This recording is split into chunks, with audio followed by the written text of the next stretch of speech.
Hello dear students, कैसे हैं आप लोग। उम्मीद करते हैं आप अच्छे होंगे और अपना अध्ययन अनवरत रूप से कर रहे होंगे। एक बार फिर स्वागत है आपका आपके घर में, जहां ये स्कूल खुद आपके पास चल कर आया है। यूट्यूब चैनल है जिसका नाम है स्कूल घर में, और मैं लोकेश शर्मा आपको नागरिक शास्त्र कक्षा 11 की एनसीईआरटी का अध्ययन करा रहा हूँ। और इस श्रृंखला में अब तक मैंने शायद 5 वीडियो के माध्यम से आपको चैप्टर 2, जो कि भारत में या भारत के संविधान में मूल अधिकार या फिर अधिकारों के बारे में चर्चा की गई है, इसकी कुछ वीडियोस पहले ही आप तक पहुंच चुकी हैं। आगे की वीडियोस के लिए आप इस चैनल पर बने रहिए। फिलहाल अगली कड़ी आपके सामने प्रस्तुत है, जहां मैं समता के अधिकार से चलकर स्वतंत्रता के अधिकार तक पहुंच रहा हूं। तो यह वीडियो आपको फुली डेडिकेटेड है स्वतंत्रता का अधिकार। तो हम शुरू करते हैं। स्वतंत्रता के अधिकार, कुछ बैकग्राउंड में हम इसकी थोड़ी सी एक रिवीजन करते हैं ताकि आपका लय और जो पूर्व अभ्यास था वह बना रहे। तो ऐसा कुछ है आपका भारत का संविधान। अगर मैं एक पुस्तक की फॉर्म में बनाऊं तो यह है आपका भारत का संविधान। और इस पुस्तक को कुछ खोलेंगे, ऐसा मैंने एग्जैक्ट आपको जैसा हो सकता है, जितना हो सकता है उतना आपको बताया है। और उसमें कुछ मैंने आपको बताया था कि जब भारत के संविधान पर चर्चा कर रहे थे तब उसमें हमने बताया कि भाग 22 होते हैं, भागों की संख्या, और भाग क्या होता है, चैप्टर्स, अध्याय। और उन अध्यायों को बिंदुओं में एक्सप्लेन किया जाता है। एक एक बिंदु को हमने एक एक अनुच्छेद का नाम दिया। तो हमने कुछ आपको एक चित्र के रूप में दिखाया है। जिस प्रकार भाग 1 है, भाग 1 में अनुच्छेद 1, 2, 3, 4, और भाग 2 में 5, 6, 7, 8, इस प्रकार भागों की संख्या बढ़ती रहती है, 9, 10, 11। भाग 3 जब हम पढ़ते हैं, यही है आपके मौलिक अधिकार, फंडामेंटल राइट्स। और यह है अनुच्छेद 12 से लेके 35 तक। ठीक, इन्हीं अनुच्छेदों को हमने अब आगे चलकर थोड़ा सा,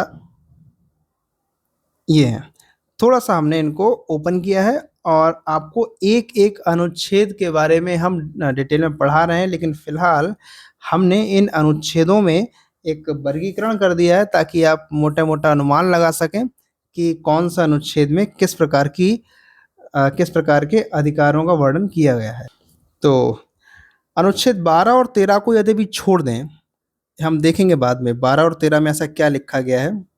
कुछ नहीं, 12 में राज्य की परिभाषा है और 13 में एक प्रकार से बोल सकते हैं न्यायिक पुनरावलोकन, या फिर उन अनुच्छेदों या उन नियमों और उपबंधों को खारिज करने की बात की गई है जो नियम या उपबंध या प्रावधान संविधान के भाग 3 में वर्णित मौलिक अधिकारों का उल्लंघन करते हों।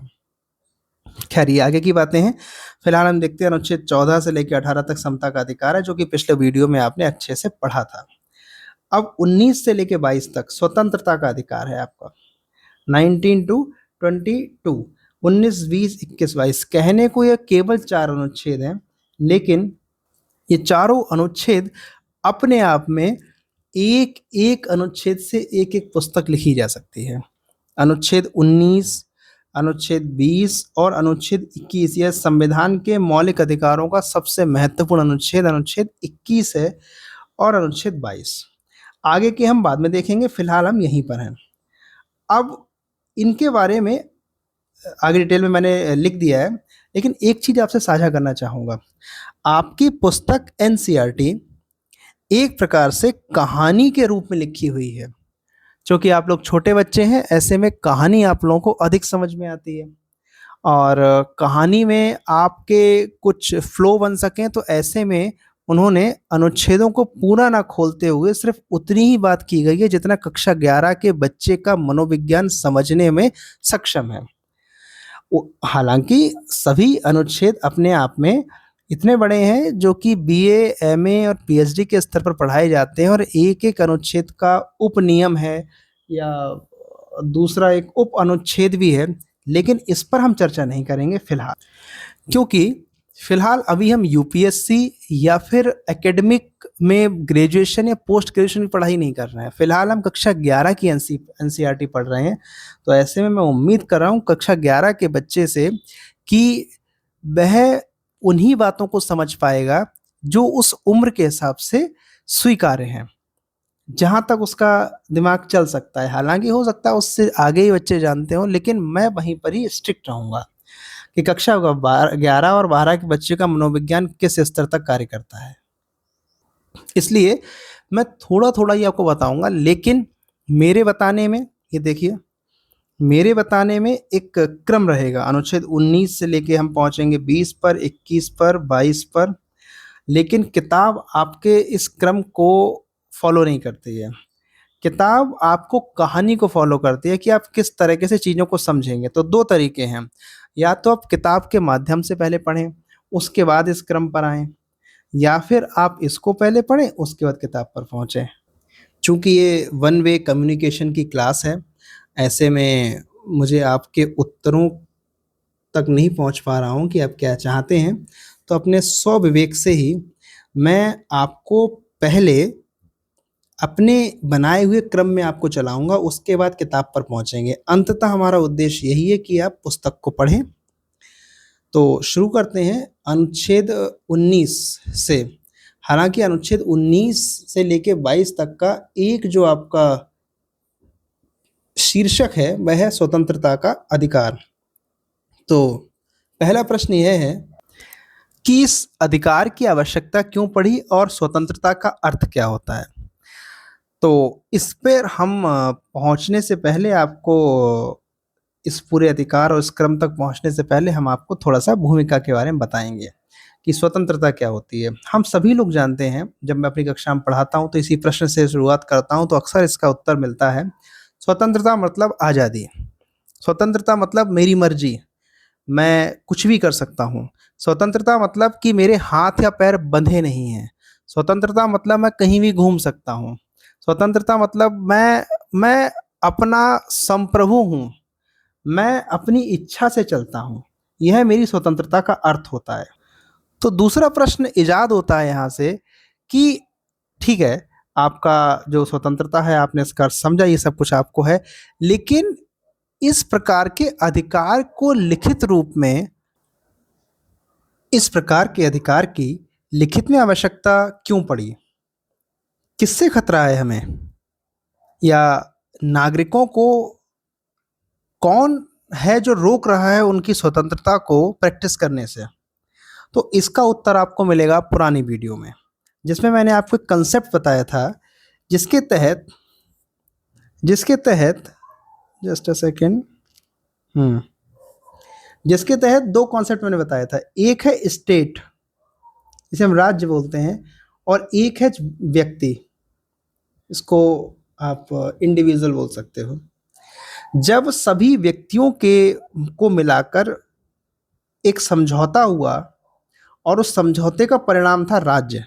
जब मैंने आपको बताया था सोशल कॉन्ट्रैक्ट थ्योरी या फिर राज्य का समझौतावादी सिद्धांत, तब मैंने आपको बताया था, जब हमने सामाजिक समझौता सिद्धांत को देख रहे थे, तब इस बात को एक्सप्लेन किया था कि राज्य बनता कैसे है।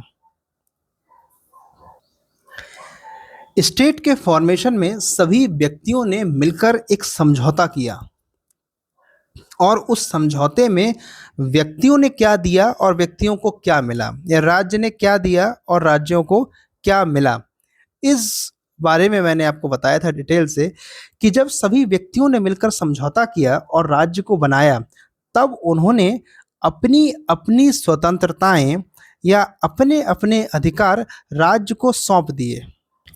जब अपनी स्वतंत्रताएं राज्य को सौंप दी, तब व्यक्ति के पास बचा क्या, और ये क्यों सौंपी, ये भी तो प्रश्न उठता है।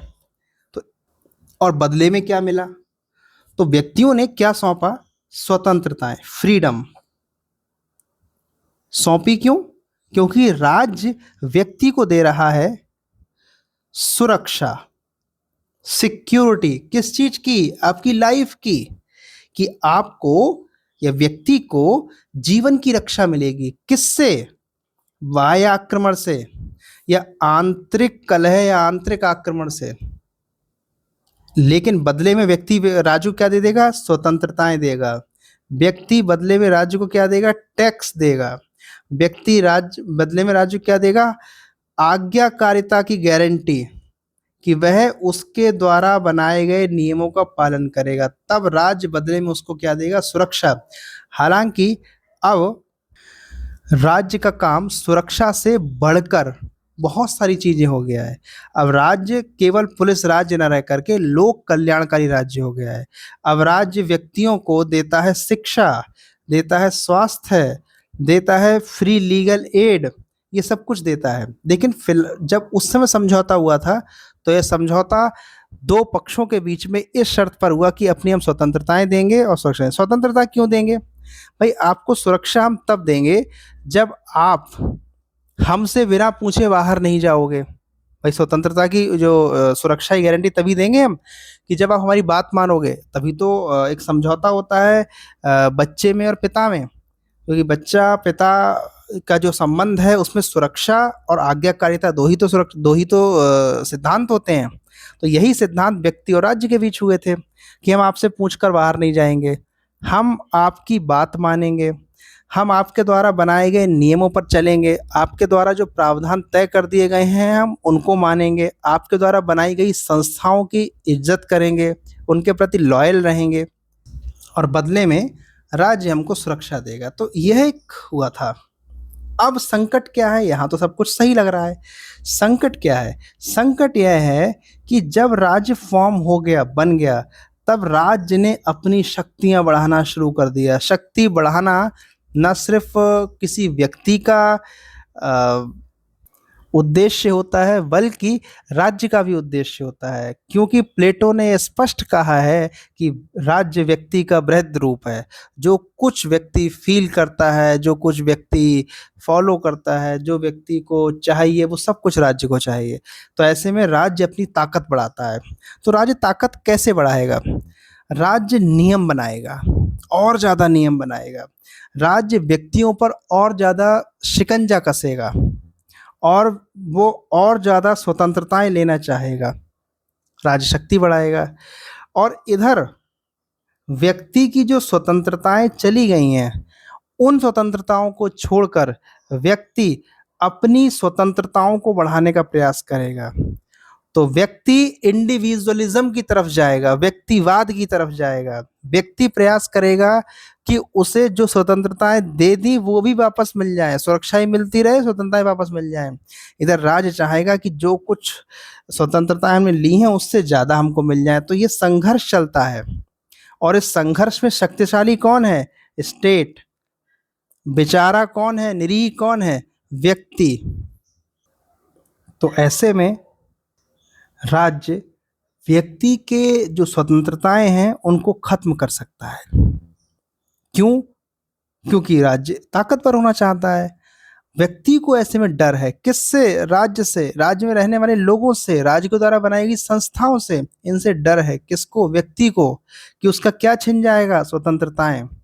तो ऐसे में जब समझौता हुआ और समझौते के तहत बहुत सारी स्वतंत्रताएं चली गई, लेकिन फिर भी व्यक्ति ने यह प्रयास किया कि उसकी कुछ मूलभूत या बुनियादी स्वतंत्रताएं बची रहें, क्योंकि परतंत्र मनुष्य मृत मनुष्य से बदतर है। कहने का मतलब यह है कि स्वतंत्रताएं व्यक्ति की वे बुनियादी आवश्यकताएं हैं जो उसे गरिमापूर्ण जीवन जिंदगी देने के लिए आवश्यक है। यदि मैं आपसे केस स्टडी के बारे में बात करूं कि आपको एक ऐसे कमरे में बंद कर दिया जाता है जिसमें सोना ही सोना है, खूब गोल्ड खड़ा हुआ है, उसकी ईंटें ही ईंटें, पूरी चट्टान बनी हुई है ईंटों की, लेकिन शर्त यह है कि आपके हाथ और पैर बंधे रहेंगे, उस कमरे में आप पड़े रहेंगे, आप स्वतंत्र नहीं हो सकते। क्या खुश रहेंगे? नहीं रहेंगे। एक विचारक है, राजनीति का, वो बोलता है कि मुझे स्वतंत्रता दो अथवा मृत्यु दो। अर्थात परतंत्र रहने से तो अच्छा है मर जाना। हमको आज़ादी हर कीमत पर चाहिए। यही स्वतंत्रता की इच्छा ही तो थी जिसने अंग्रेजों को खदेड़ दिया। यही स्वतंत्रता की इच्छा थी जिस पर कई नौजवानों ने हंसते हंसते फांसी के फंदे को चूमा। यही स्वतंत्रता थी जिसमें कई लोगों ने आमरण अनशन करते हुए अपनी जान दी। अपना बलिदान दिया ताकि हम स्वतंत्र हो सकें। और यह इतनी महत्वपूर्ण है, इसीलिए हम हर वर्ष स्वतंत्रता दिवस मनाते हैं। तो समझ में आया स्वतंत्रता क्यों आवश्यक है।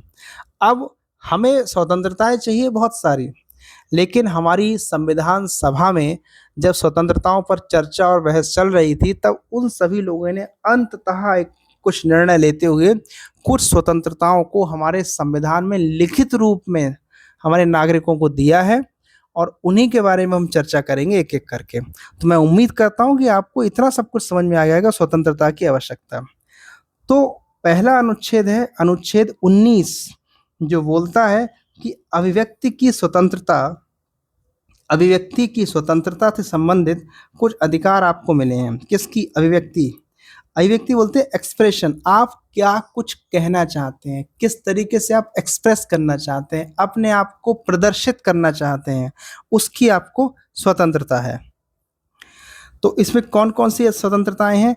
अनुच्छेद 19 1 ए कहता है बोलने की और एक्सप्रेशन की।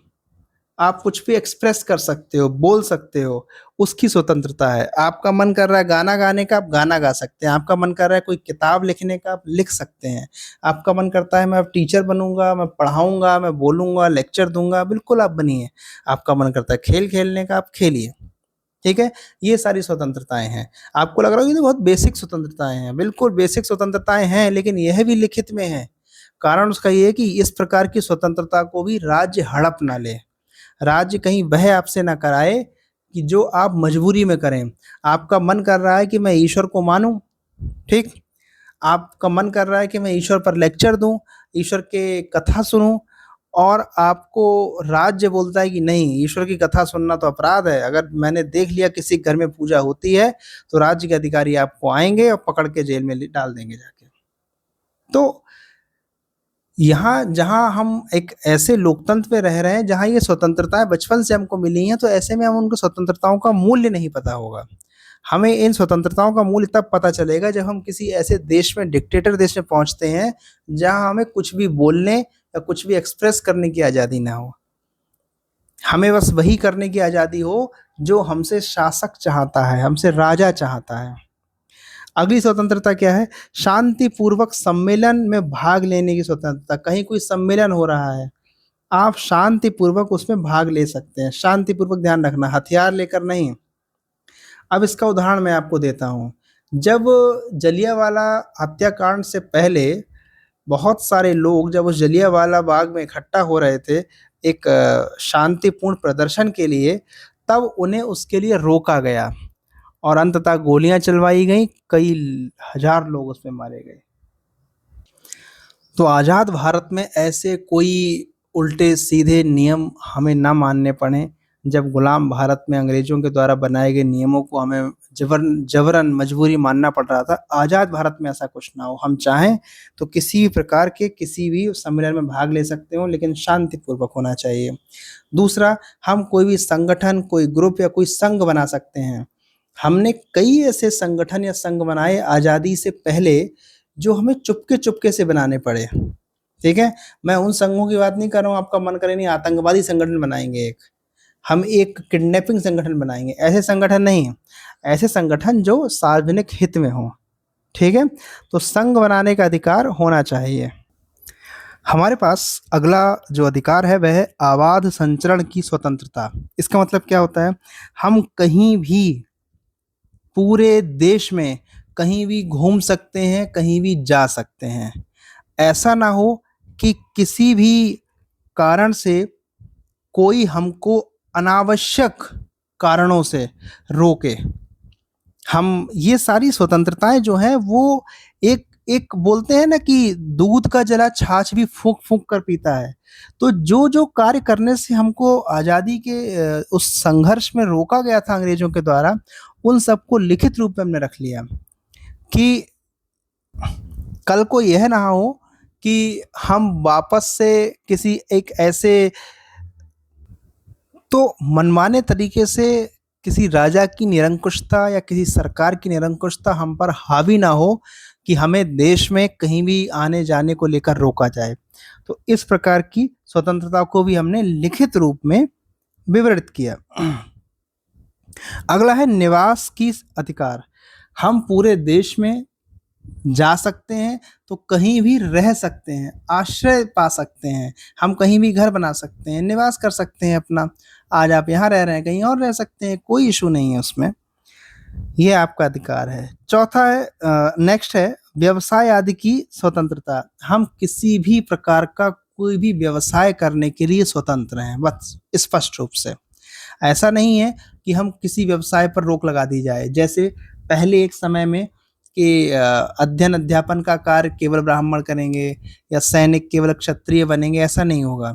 कोई भी व्यवसाय कोई भी कर सकता है, इस पर किसी प्रकार का कोई अंकुश नहीं है। यह हो गए आपके अनुच्छेद 19। अब बात यह आती है, क्या यह सभी अधिकार आपको इस रूप में मिलते हैं कि आप अपने अधिकारों को एंजॉय करते टाइम क्या किसी और को नुकसान पहुंचा सकते हैं? क्या देश की एकता और अखंडता या कानून व्यवस्था को दरकिनार कर सकते हैं? क्या ये असीमित है? बिल्कुल नहीं। ये आपको अधिकार जरूर मिले हैं, लेकिन हर अधिकार के साथ एक स्टार बना हुआ है, एक लेकिन बना हुआ है।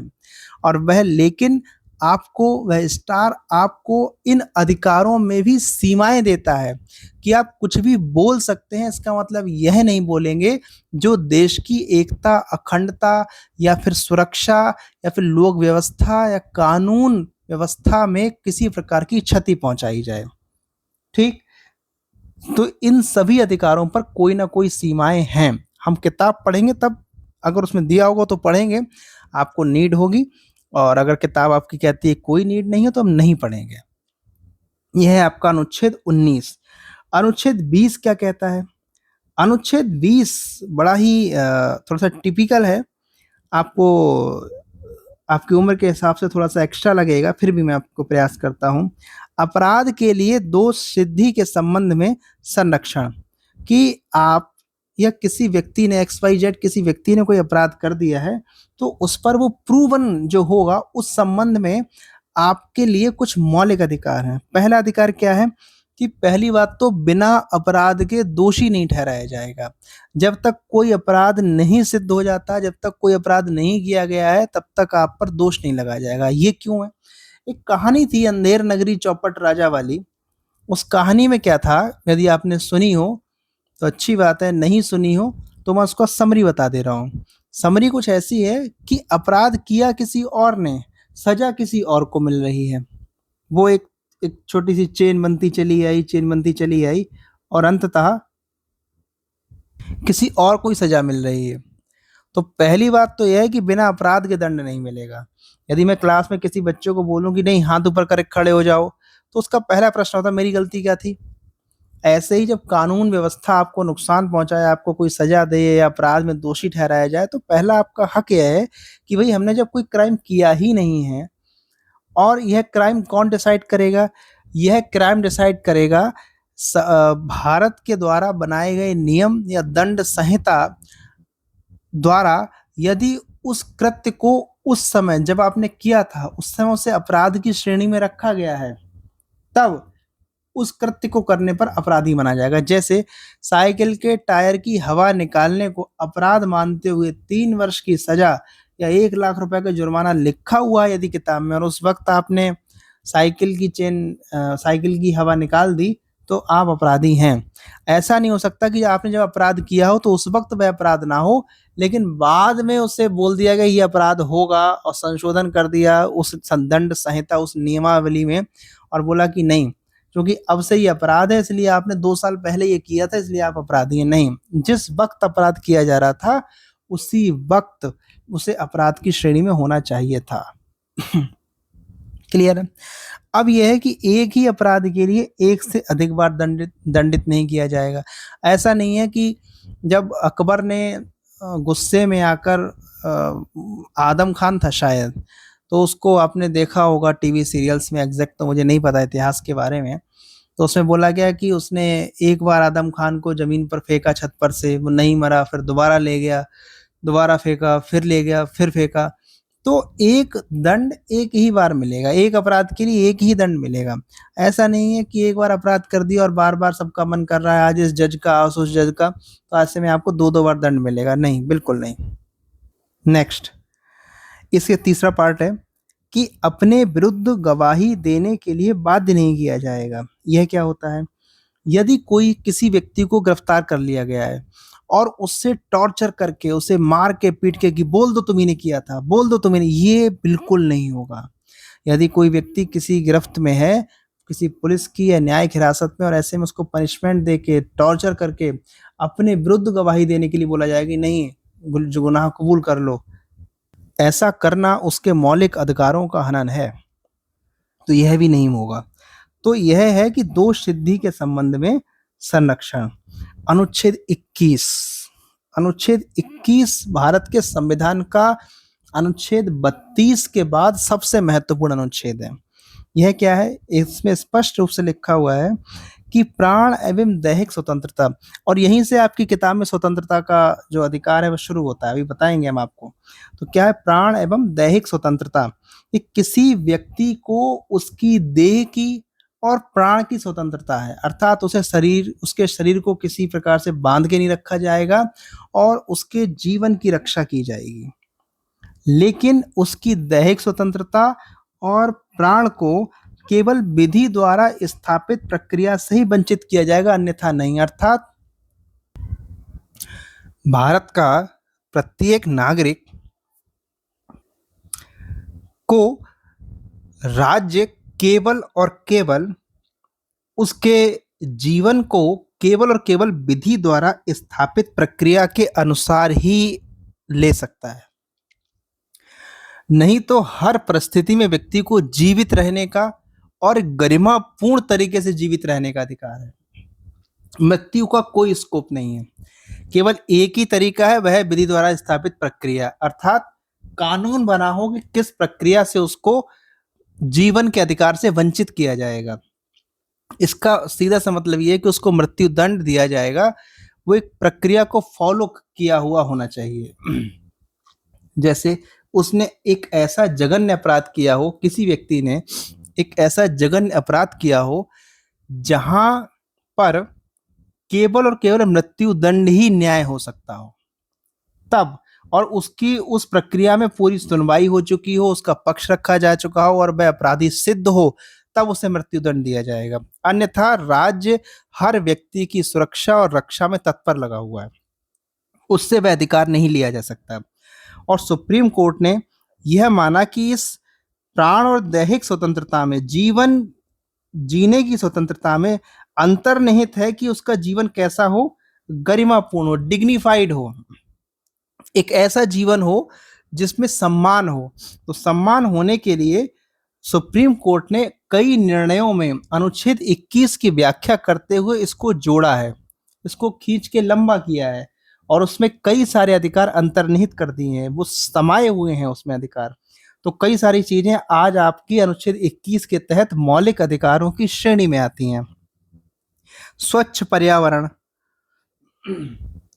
निजता, स्वच्छ पर्यावरण अर्थात आपको शुद्ध वायु का अधिकार है, आपको प्राइवेसी का अधिकार है। ध्यान रखना, प्राइवेसी का अधिकार अनुच्छेद 21 के तहत आता है। एजुकेशन, राइट टू एजुकेशन, शिक्षा का अधिकार, और इसी अधिकार के तहत 86वें संविधान संशोधन द्वारा संविधान संशोधन किया गया। कब? 2002 में। संविधान संशोधन 2002 के द्वारा कक्षा 1 से लेके 8 तक की, अच्छा 6 से लेके 14 साल तक के बच्चों की पढ़ाई मुफ्त होगी, निःशुल्क होगी, क्योंकि आपका मौलिक अधिकार है। और जो चीज मौलिक अधिकार हो जाती है, वह आप किसी वर्ग के हो, कोई भी आपकी जाति हो, आपके पास पैसा हो या ना हो, वो आपको मिलेगा। उसके बाद स्वास्थ्य है। स्वास्थ्य में देखिए, पैसा हो या नहीं हो लेकिन इलाज तो होगा, 1 रुपए का पर्चा बनवाइए, CHC PHC या डिस्ट्रिक्ट हॉस्पिटल दवाई लीजिए, अब तो ऑपरेशन भी हो रहे हैं। आजीविका, आपको आपका आजीविका का अधिकार है, अर्थात आपके पास नौकरी होनी चाहिए। त्वरित सुनवाई, तुरंत सुनवाई हो न्यायालय में। आश्रय, तो देखा होगा राज्य आजकल कुछ रुपए देता है आवास बनवाने के, जैसे प्रधानमंत्री आवास योजना, तो यह सब आपके मौलिक अधिकारों की श्रेणी में आता है कि आपके पास कम से कम एक छत तो होनी चाहिए। निःशुल्क कानूनी सहायता, आपके पास इतने पैसे नहीं है कि कोई वकील कर सकें, तो राज्य आपको वकील करके देगा और इसीलिए सरकारी वकील होते हैं। आपको कहीं विदेश जाना है, विदेश यात्रा करनी हो तो आप कर सकते हैं। इसका मतलब ये नहीं है कि राज्य के पास जाएँगे हमको टिकट करवा दो, नहीं, टिकट आपको खुद करना पड़ेगा। आपको विदेश जा सकते हैं, रोकेगा नहीं राज्य आपको। सबसे इम्पोर्टेंट बात है सोने का अधिकार। ये सोना गोल्ड नहीं है, ये सोना नींद है। अगर आप चैन से सोना चाहते हैं, ये आपका मौलिक अधिकार है, कोई आपको डिस्टर्ब नहीं करेगा, उठाएगा नहीं बीच में से। इसके पीछे भी एक कहानी है कि ये अधिकार क्यों जुड़ा। हिंट है, बाबा रामदेव इसमें इन्वॉल्व थे। अब जो मैंने आपको बताया, शिक्षा का अधिकार जो 2002 में जुड़ा था, वो 21, देखिए अनुच्छेद 21 में तो ये था ही था सब कुछ, लेकिन इसको संविधान में अलग से लिख दिया गया 21 का के तहत। ये सारी चीजें संविधान में नहीं लिखी हुई हैं, ये सारी चीजें सुप्रीम कोर्ट ने डिसीजंस में दी हैं, लेकिन 21 का में शिक्षा का अधिकार अलग से जोड़ा गया। कब जोड़ा गया? 2002 में। कब? 86वें संविधान संशोधन के तहत। यह मूल संविधान में नहीं था, यही बात लिखी हुई है। और इसका क्या लिखा गया था कि 6 से लेकर 14 साल तक के सभी बच्चों को निःशुल्क और अनिवार्य शिक्षा उपलब्ध कराएगा कौन? राज्य। तो राज्य उपलब्ध कराएगा, तो राज्य सरकारी संस्थानों में, अर्ध सरकारी संस्थानों में कक्षा 8 तक की पढ़ाई मुफ्त करेगा। मेरे विद्यालय में खुद, क्योंकि अर्ध सरकारी विद्यालय है, एडेड कॉलेज है, और उसमें कक्षा 6 से लेकर 8 तक के बच्चों की कोई भी फीस नहीं जाती है। यह हो गया आपका अनुच्छेद 21। ये अनुच्छेद 21 के बाद आते हैं अनुच्छेद 22, जो आपका आखिरी अनुच्छेद है। ये सब पढ़ने के बाद हम किताब पर पहुंचेंगे, और आपके पेशेंस के लिए, आपके धैर्य के लिए कि आप वीडियो में अभी तक बने हुए हैं। एक बात मैं आपसे कहूंगा कि मेरी वीडियो अक्सर लंबी होंगी, टॉपिक छोटा होगा, वीडियो लंबी होंगी। उसका कारण यह होगा कि मैं इनबिल्ट टीचर हूँ, बाय डिफ़ॉल्ट टीचर हूँ, मुझे एक्सप्लेन करने की आदत है, और मैं तब तक एक्सप्लेन करता हूँ जब तक कि मुझे लगता है कि बच्चे नहीं समझ पा रहे होंगे।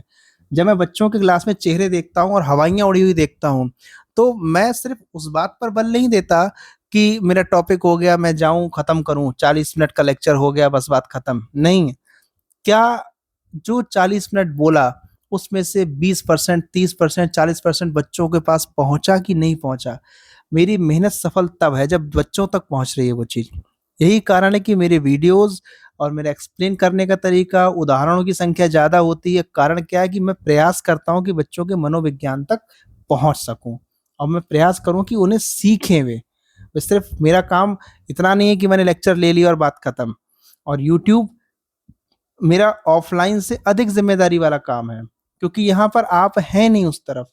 मैं केवल अकेला पढ़ा रहा हूँ, तो ऐसे में और अधिक कॉन्शियस हो जाता हूँ कि कहीं कोई शब्द कठिन तो नहीं आ गया, कोई परिभाषा कठिन तो नहीं आ गई, कोई एक्स्ट्रा और उदाहरण मैं देख दूँ तो आप और अच्छे से पढ़ें। क्यों? क्योंकि मेरी ऑडियंस, मैं ये मानता हूँ, या मैं उद्देश्य मेरा यह है कि वे शायद 11 और 12 के बच्चे होंगे, और यदि वे ना भी हों, कोई अन्य व्यक्ति और पढ़ना चाहता है, तो वह उसके लिए लेमन टर्म्स में सारी पॉलिटिकल साइंस समझ में आ जाए। अगला है अनुच्छेद 22, निरोध या फिर हिरासत। जो गिरफ्तारी में ले लिए जाते हैं, उनके क्या, उनके उसके संरक्षण के लिए क्या अधिकार हैं, कि गिरफ्तार होने से पहले या गिरफ्तारी में कौन-कौन से आपके अधिकार हैं। पहला क्या है? गिरफ्तारी का कारण जानने का अधिकार, कि भाई पहले बताओ, जैसे आपने फ़िल्मों में देखा होगा, टीवी सीरियल में देखा होगा कि you are under arrest, police आती है घर पे कहती हुई, यू आर अंडर अरेस्ट। तो पूछते हैं कि ठीक है भाई, ठीक है, अंडर अरेस्ट तो कह रहे हो, लेकिन ये बताओ वारंट है आपके पास? क्यों भाई, किया क्या है मैंने? तो पहला तो अधिकार आपका यही है कि गिरफ्तारी का कारण जानने का अधिकार, ठीक? उसके बाद बोलते हैं कि रुक जाइए, पहले मुझे अपने वकील से बात करनी है। होता है नहीं होता है?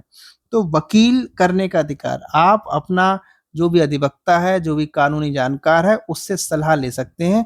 राज्य इसके लिए रोकेगा नहीं आपको, ये नहीं कहेगा कि नहीं आप चालाकी कर जाएँगे, वकील आपके कान भर देगा, ना।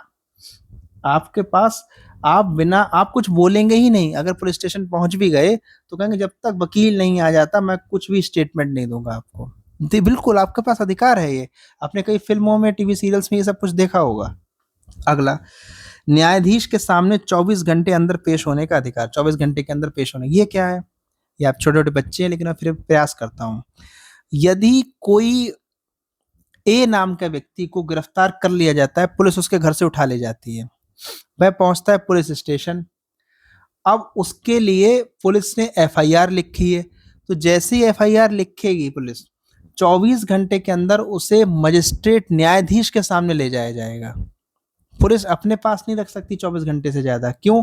पुलिस रखती है तो पीटती भी है। तो व्यक्ति के पास 24 घंटे के अंदर मजिस्ट्रेट के पास जाने का अधिकार है।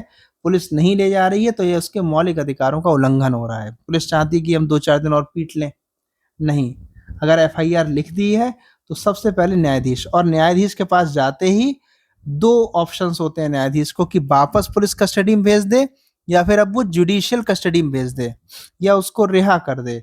तो अक्सर लोगों का प्रयास ये होता है कि वह रिहा हो जाए, रिहा नहीं हो तो जुडिशियल कस्टडी में जाए, पुलिस कस्टडी में ना जाए। और जुडिशियल कस्टडी में व्यक्ति कहाँ जाता है? जेल में। कहाँ पर? कारागार में। और पुलिस कस्टडी में कहाँ होता है? थाने में। तो थाने में जेल नहीं होती है। थाने में जो सलाखें हैं या जो भी एक कमरा है जिसमें अपराधी को पकड़ के रखा जाता है, वो सिर्फ 24 घंटे के लिए रखा जाता है।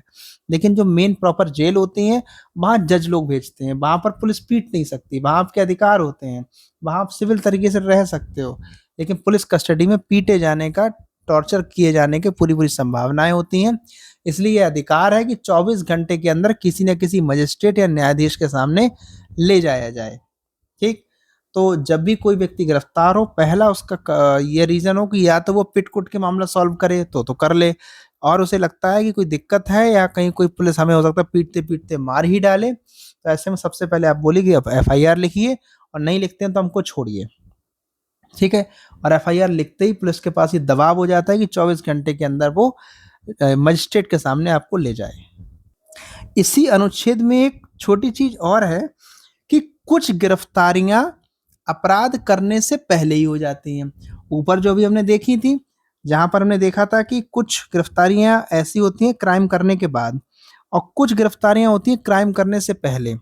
पुलिस अक्सर कई ऐसे लोगों को जो असामाजिक तत्व हैं, और पुलिस को शक है कि आने वाले किसी जुलूस में या आने वाले किसी पर्व में या फिर कुछ घटना होने वाली है, और ऐसे में ये लोग नुकसान पहुंचा सकते हैं, ये लोग दिक्कत पैदा कर सकते हैं। तो ऐसे में उनको उनके लिए पहले से ही पुलिस एक निवारक निरोध के तहत या निवारक हिरासत के तहत उन्हें गिरफ्तार कर लेती है। लेकिन इसके भी कुछ अधिकार हैं। पहला अधिकार क्या है? कि निवारक की अवधि केवल 3 माह होगी। 3 माह से ज्यादा आप उस व्यक्ति को हिरासत में नहीं रख सकते। इसके लिए आपको एक सलाहकारी बोर्ड की परमिशन लेनी पड़ेगी। साथ ही साथ निरोध का आधार व्यक्ति को बताएं, भाई गिरफ्तार क्यों किया गया, हिरासत में क्यों लिया गया है। साथ ही साथ व्यक्ति को अधिकार है कि वह निरोध के आदेश के विरुद्ध अपना प्रतिवेदन प्रस्तुत कर सकता है, कि वह उस गिरफ्तारी के विरोध में न्यायालय जा सकता है, अपना प्रतिवेदन प्रस्तुत कर सकता है। तो ये थे आपके अनुच्छेद 19, 20, 21, 22, जो कि मैंने अपने नोट्स के माध्यम से आपको पढ़ाए हैं। अब चलते हैं किताब की तरफ। अब ये है आपकी किताब, यहाँ से स्वतंत्रता शुरू होता है।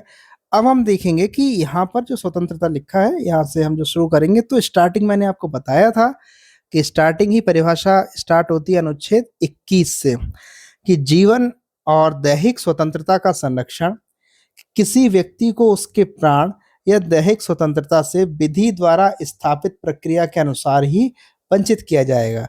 मैंने ये आपको बता चुका हूं कि इसका क्या मतलब था, कि एक ही तरीका है, वह है फांसी, और फांसी कौन दे सकता है? न्यायालय। इसके अलावा किसी भी प्रकार से व्यक्ति के जीवन और प्राण लिया ही नहीं जा सकता। व्यक्ति खुद नहीं ले सकता। आत्महत्या करना भी एक अपराध है। ये जो जीवन आपको मिला हुआ है, आप सोचते हैं आपका है, आप जैसे चाहें वैसे जिए, बिल्कुल जी सकते हैं, लेकिन जैसे चाहें वैसे मर नहीं सकते। आपके माता पिता के द्वारा जो कारण जो आपका जो कारण है, वो आपके माता पिता हैं। माता पिता सोचे कि नहीं, ये मेरा बेटा है या मेरी बेटी है, मैं चाहूं तो इसको मार भी सकता हूं, नहीं मार सकते। माता अपने बच्चे को जब वह भ्रूण में होता है, पेट में होता है, तब भी नहीं मार सकती। क्यों? अब वह बच्चा राज्य का हो गया है। राज्य की जिम्मेदारी है उसकी सुरक्षा करना। तभी तो भ्रूण हत्या निषेध है। तभी तो कोई भी, अब जो हॉस्पिटल्स लिखे होते हैं जहां पर लिखा होता है कि नहीं, भ्रूण की जांच कराना गैर कानूनी है। कारण क्या है? कि जांच करा के पता चला कि बेटी है अंदर, तो मरवा सकते हो। तो ऐसे में उस बेटी के भी तो अधिकार हैं जीवित रहने के, तो केवल और केवल जीवित व्यक्ति को मृत केवल और केवल राज्य कर सकता है, वो भी एक प्रक्रिया के अनुसार। बाकी व्यक्ति को खुद भी अधिकार नहीं है कि वह अपना जीवन ले सके। है अनुच्छेद 19, उसमें आपको लिखा है कि भाई स्वतंत्रता का जो अर्थ है चिंतन, अभिव्यक्ति और कार्य करने की स्वतंत्रता हो। और स्वतंत्रता को इस प्रकार परिभाषित किया जाता है कि बिना किसी अन्य की स्वतंत्रता को नुकसान पहुंचाए, कानून व्यवस्था को ठेस पहुंचाए बिना कानून व्यवस्था को ठेस पहुंचाए प्रत्येक व्यक्ति अपनी अपनी स्वतंत्रता का आनंद ले सकता हो। ठीक है, समझ में आया कि आपकी स्वतंत्रता किसी और को नुकसान ना पहुंचा दे। आपका मन कर रहा है रोड पर कहीं भी चलने का, और आपकी वजह से किसी का एक्सीडेंट हो जाता है, और आप कहें नहीं मैं तो स्वतंत्र था, कहीं भी कुछ भी करने के लिए नहीं थे, आप नियमों से बंधे हुए हैं। आप नियमों में चाहेंगे, नियमों का पालन करेंगे, तभी दूसरा व्यक्ति भी जीवित रहेगा। आपकी स्वतंत्रता के लिए दूसरे व्यक्ति को हम हानि नहीं पहुंचा सकते, तो आपकी स्वतंत्रता तभी तक है जब तक कि दूसरे तक हानि ना पहुंचे। इसको कुछ लोग इस प्रकार बोलते हैं कि आपको अपनी छड़ी घुमाने का वहां तक अधिकार है जब तक कि दूसरे की नाक पर ना लगे। ठीक है, और आप बस नियमों में रहकर अपनी अपनी स्वतंत्रताओं को आनंद ले सकते हैं। अब ये है जीवन और व्यक्तिगत स्वतंत्रता का अधिकार। तो लिखा है कि कानून द्वारा निर्धारित प्रक्रिया के पालन किए बिना उसके जीवन और व्यक्तिगत स्वतंत्रता से वंचित नहीं किया जाएगा। अनुच्छेद 21 वही बात है। और यह है आपका अनुच्छेद 22 का भाग। मैंने क्या बताया, एनसीईआरटी में एक कहानी के रूप में दिया हुआ है, लेकिन क्रम कुछ और है। यहाँ अनुच्छेद 22 आ गया कि व्यक्ति को गिरफ्तार करने से पहले कारण बताओगे। ठीक है, पसंदीदा वकील के माध्यम से अपना बचाव कर सकता है वह, और साथ ही साथ 24 घंटे के अंदर निकटतम न्यायाधीश के सामने पेश किया जाएगा। ठीक है, ये अनुच्छेद 22 के तीनों पार्ट्स हो गए, ए, बी और सी। ठीक, अब क्या है, लिखा है कि किसी व्यक्ति के जीवन को मनमाने ढंग से समाप्त करने के विरुद्ध ही गारंटी नहीं मिलती, बल्कि इसका दायरा और भी व्यापक है कि जो व्यक्ति के जीवन के अधिकार से यदि वंचित किया जाएगा, इसके विरुद्ध गारंटी नहीं है। मतलब सिर्फ इतनी ही गारंटी नहीं है कि उसको मृत नहीं किया जाएगा, उसको मारा नहीं जाएगा विधि द्वारा प्रक्रिया के बिना, बल्कि कुछ और भी है उसके लिए कुछ और में यह है कि उसका जो जीवन है वह गरिमापूर्ण तरीके से वह बिताए, इसकी गारंटी भी राज्य देगा। समझ में आ रहा है, सिर्फ इस बात की गारंटी नहीं देगा कि उसे मनमाने ढंग से हम मारेंगे नहीं, बल्कि अगर वो जीवित रहेगा तो गरिमापूर्ण होना चाहिए, मानवीय गरिमा के साथ। तो मानवीय गरिमा में न्यायालय ने क्या माना कि भाई व्यक्ति के पास आश्रय होना चाहिए, मतलब उसके पास घर होना चाहिए, उसके पास आजीविका होनी चाहिए, और भी कई सारी चीज मैंने बताए हैं कि सिर्फ जिंदा होना क्या है, थोड़ा सा गरिमा भी तो होनी चाहिए ना। ठीक, अब अनुच्छेद 22 का पार्ट बी आ गया, निवारक नजरबंदी। मैंने क्या बताया कि कभी कभी इसलिए भी गिरफ्तार कर लेते हैं कि कहीं वो कोई अपराध कर ना दे। ठीक है, आशंका के आधार पर। तो यह कोई गैर कानूनी कार्य करने वाला है वह, या फिर उसे कुछ समय के लिए जेल भेजा जा सकता है, उसे क्या बोलते हैं, निवारक नजरबंदी। किया नहीं है क्राइम, अभी करने वाला है, तो उससे वो क्राइम करने से रोकना पड़ेगा। अच्छा, पता कैसे चलेगा क्राइम करने वाला है? हर पुलिस को ये पता होता है कि इस मोहल्ले में कौन असामाजिक तत्व है जो जो कई बार जेल जा चुका है और इस बार भी हो सकता है जेल चला जाए। तो ऐसे में उसको पहले से ही बंद कर लिया जाता है। ठीक है, बंदी बना लिया जाता है, लेकिन उसे बंदी 3 महीने से ज़्यादा टाइम के लिए नहीं बना सकते, और अगर उसके ज़्यादा बनाना है तो एक सलाहकार बोर्ड की सिफारिशें चाहिए। ठीक है, साथ ही साथ यह जो अधिनियम है, इसका काम क्या है, यह असामाजिक तत्वों और राष्ट्र विरोधी तत्वों से निपटने के लिए एक हथियार है। कि जो व्यक्ति राष्ट्र के विरोध में काम करते हो, असामाजिक हैं, कि वही किसी सोसाइटी का, किसी समाज का सौहार्द गड़बड़ करेंगे, दंगे करा सकते हैं, अचानक कोई ऐसा बिल सरकार लेकर आती है जिससे दंगे भड़क सकते हैं, तो ऐसे में पहले से इन्हें गिरफ्तार कर लिया जाता है। तो यह उनका हथियार है। इसको मैं आपको एक उदाहरण देता हूँ कि जो अभी मैंने जलियांवाला हत्याकांड बोला था, तो वो क्यों हुआ था, उसका कारण क्या था? उसका कारण था रॉलेट एक्ट। अंग्रेजों के द्वारा एक कानून बनाया गया, रॉलेट एक्ट, और इस ये सेम यही निवारक नजरबंदी था कि बिना दलील, कोई दलील नहीं दी जा सकती, कोई वकील नहीं होगा, बिना वकील, और कहीं भी अपील नहीं कर सकते। जिसको गिरफ्तार कर लिया, अब वह जब चाहे पुलिस उसे गिरफ्तार कर सकती है, जितने दिन चाहे उतने दिन उसे रख सकती है। तो यह बिना दलील, बिना वकील, बिना अपील कानून था। और इसी कानून के ही तहत 2 व्यक्ति थे पंजाब के, जिन्हें गिरफ्तार किया गया। उनमें से एक का नाम मुझे याद आ रहा है, सैफुद्दीन किचलू। एक और थे कोई, इनको गिरफ्तार कर लिया गया था। और इनकी गिरफ्तारी के विरोध में ही सभी लोगों ने एक सम्मेलन किया। और वो सम्मेलन कहाँ था? जलिया वाला बाग में। सरकार को, ये पुलिस को उस समय जो जनरल डायर था उसको पसंद नहीं आया ये, और उसने क्या किया, इसमें गोलियां चलवा दी, कई हजार लोग मारे गए। ठीक है, तो ये उस समय अंग्रेजों के समर्थन में था। और फिलहाल भारत में भी ये जो निवारक नजरबंदी कानून है वो खूब धूमधाम से इस्तेमाल होता है। इसके तहत कई गिरफ्तारियां होती हैं, कुछ दिनों बाद छोड़ भी दिया जाता है। इसके बिना कोई कोई देश चल ही नहीं सकता।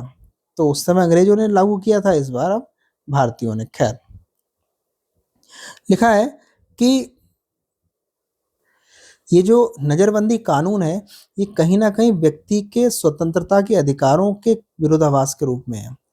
एक तरफ व्यक्ति को अधिकार भी दे रहे हो कि कोई भी आपको गिरफ्तार नहीं कर सकता, कारण बताएगा, गिरफ्तार होने से पहले वारंट होना चाहिए, और बिना वजह आपको अपराध का दोषी, अब अपराध किया ही नहीं है अभी और दोषी के रूप में गिरफ्तार कर लिया, तो ये विरोधाभास है। यहाँ लग रहा है ना कि एक तरफ तो आप उसे अधिकार दे रहे हो कि बिना क्राइम के उसे गिरफ्तार नहीं किया जाएगा, और एक तरफ बोल रहे हो कि क्राइम हम करने ही नहीं देंगे, पहले ही गिरफ्तार कर लेंगे। तो कहीं ना कहीं ये विरोधाभास है। खैर, अन्य स्वतंत्रताएं इसी स्वतंत्रता के अधिकार के तहत क्या है, अनुच्छेद 19 आ जाओगा। अब देखो क्रम बढ़ गया, उसमें भाषण दे सकते हो आप, कोई भी अभिव्यक्ति की स्वतंत्रता है आपकी, लेकिन यह असीमित नहीं है, इस पर कुछ सीमाएं हैं। क्या है? कानून व्यवस्था है, शांति और नैतिकता है, इसके अलावा प्रतिबंध, अर्थात उस पर रोक लगाई जा सकती है। साथ ही साथ शांतिपूर्ण तथा बिना हथियारों के हो सम्मेलन। तो सम्मेलन की स्वतंत्रता कैसी है कि वह शांतिपूर्ण हो, हथियार नहीं हो उसमें। ये नहीं कि 50,000 लोग एक मैदान में बैठे हैं, सब बंदूकें लेके बैठे हैं, अरे कल को कोई भी क्राइम कर सकते हो, तो यह नहीं कर सकते। ठीक है, और सरकार क्षेत्र में 5 या 5 से अधिक लोगों के सभा पर प्रतिबंध भी लगा सकती है, यदि ऐसा लगता है कुछ गड़बड़ हो सकता है। तो जो धारा 144, वो सब कुछ यही है। ठीक है, अगला एक कोटेशन है, किनका है? सोमनाथ लाहिड़ी जी का। क्या कहते हैं कि मैं समझता हूँ इनमें से अनेक मौलिक अधिकारों को एक सिपाही के दृष्टिकोण से बनाया गया है। आप देखेंगे कि काफी कम अधिकार दिए गए हैं, और प्रत्येक अधिकार के साथ एक लेकिन जोड़ दिया, एक उपबंध जोड़ दिया गया है। लगभग प्रत्येक अनुच्छेद के बाद एक उपबंध है जो उन अधिकारों को पूरी तरह से वापस ले लेता है। एक तरफ आप अधिकार देते हो और दूसरी तरफ वापस ले लेते हो लेकिन करके। ठीक है, मौलिक अधिकारों को हमारी क्या प्राथमिक, क्या अवधारणा होनी चाहिए? हम उस प्रत्येक अधिकार को संविधान में पाना चाहते हैं जो हमारी जनता चाहती है। सोमनाथ लाहिड़ी कहते थे कि वही दो जो जनता चाहती थी, आपने हर चीज पर तो रोक लगा दी है, फिर कर क्या सकते हैं। खैर, अब देखो अनुच्छेद 20 आ गया कि आरोपी या अभियुक्त के क्या अधिकार है। अभी गिरफ्तार नहीं हुआ है, वो वाला दूसरा था, अभी ये आरोपी है। इस पे दोष सिद्धि के संबंध में मैंने क्या बताया था, 3-4 इसकी चीजें बताई थी कि एक ही अपराध के लिए एक से ज्यादा बार सजा नहीं मिलेगी। साथ ही साथ कि जिस वक्त वह अपराध कर रहा था उस वक्त उस कृत्य को अपराध की श्रेणी में होना चाहिए था, कार्य की पिछली तारीख से अपराध घोषित नहीं कर सकेगा। ठीक है, खुद के विरुद्ध आप साक्ष्य देने या गवाही देने के लिए बाध्य नहीं किए जा सकते। ये है आपके अधिकार। अब कुछ इंपॉर्टेंट चीजें क्या हैं, क्या चीजें अब हैं कि क्या आप मानते हैं कि निम्न परिस्थितियां स्वतंत्रता के अधिकार पर प्रतिबंध की मांग करती हैं? क्या रोक लगनी चाहिए? तो पहला क्या है कि शहर में सांप्रदायिक दंगों के बाद लोग शांति मार्च के लिए एकत्रित हुए हैं कि अब शांति मार्च होगा, तो क्या इस पर प्रतिबंध लगाए जाएं? तो मेरे ख्याल से शांति मार्च के लिए प्रतिबंध की क्या ही आवश्यकता है, तो इस पर तो रोक नहीं लगा सकते। मंदिरों, दलितों को मंदिर में प्रवेश की मनाही है, मंदिर में जबरदस्ती प्रवेश के लिए एक जुलूस का आयोजन किया, ये हिंसक हो सकता है, तो इसे यार रोका जा सकता है, और रोक के उसके प्रतिनिधियों से बातचीत की जा सकती है, और बोलता कि शांतिपूर्वक तरीके से आप प्रवेश कीजिए, ज्यादा जुलूस वगैरह मत निकालिए। देखा, सैकड़ों आदिवासियों ने सड़क जाम कर ली है, मांग कर रहे हैं कि कोई कारखाना बनाने के लिए ली गई उनकी जमीन वापस की जाए। यह एक अच्छा एक प्रदर्शन है, लेकिन अगर शांतिपूर्वक है तो ठीक है, कोई दिक्कत नहीं, उनकी मांगे भी जायज है कि जिन लोगों ने उनकी जमीनें ले ली हैं तो उनकी वापस कर दी जाए। अब है चौथा, किसी जाति की पंचायत की बैठक यह तय करने के लिए बुलाई जाती है कि जाति से बाहर विवाह करने के लिए एक नव दंपत्ति को क्या दंड दिया जाए। उसने इंटरकास्ट मैरिज कर ली। संविधान साफ बोलता है यदि आप 18 साल, लड़का 21 साल से ऊपर का है तो आप आराम से किसी भी धर्म में, किसी भी जाति में कोई भी व्यक्ति शादी कर सकता है। अगर व्यक्ति, लड़का और लड़की दोनों एडल्ट हैं, अर्थात दोनों वयस्क हैं, तो वे अपनी इच्छा शादी कर सकते हैं। लेकिन गांव की पंचायत बिठाई गई है कि इन्होंने तो अंतर जातीय विवाह कर लिया है, इनको क्या दंड मिले, ये पूरी तरीके से अवैधानिक है पंचायत, ठीक है। इस पर कोई भी किसी प्रकार का इसे लीगल नहीं ठहराया जा सकता, इस पर प्रतिबंध लगाया जाएगा। तो ये चीजें हैं आपका स्वतंत्रता का अधिकार। उम्मीद करते हैं आपको ये अधिकार समझ में आए होंगे। अगला है शोषण के विरुद्ध अधिकार, ये अगली वीडियो में हम पढ़ेंगे। बने रहिए, देखते रहिए और साथ ही साथ एंजॉय करते रहिए इस पूरी सीरीज को। मैं लोकेश शर्मा आपसे मिलता हूँ अगली वीडियो में, तब तक के लिए नमस्कार।